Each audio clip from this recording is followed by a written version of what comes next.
মমতা স্মৃতি, national institute of fashion designer 80 ব্যাচের একজন শিক্ষার্থী। ছোটবেলা থেকে আমার খুব আঁকাঝোঁকার প্রতি একটা আলাদা নেশা ছিল। সেখান থেকে চাইতাম যে ফ্যাশন পারপাসে যদি কিছু করতে পারি। ন্যাশনাল ইনস্টিটিউট অফ ডিজাইনের মাধ্যমে আমি আমার স্বপ্নের দিকে অনেকটাই এগিয়ে যাচ্ছি।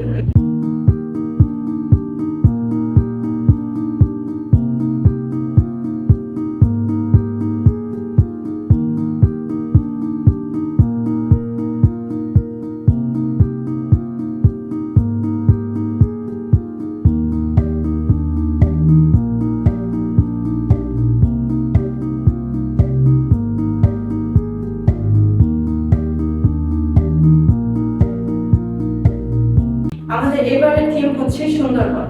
সুন্দরবন থেকে আমি হানিকম্বের উপর ইন্সপায়ার হয়ে একটি গ্রাউন্ড তৈরি করছি। এই ড্রেসটি ইলাস্ট্রেশন, প্যাটার্ন, সুইং টোটালটাই আমার নিজের করা। আপনাদের যদি আমার কাজটি ভালো লাগে আমাকে বেশি বেশি ভোট দিয়ে বিজয় করবেন। আমাকে বেশি বেশি ভোট করতে ক্যাপশনে দেওয়া লিঙ্কটিতে ক্লিক করুন।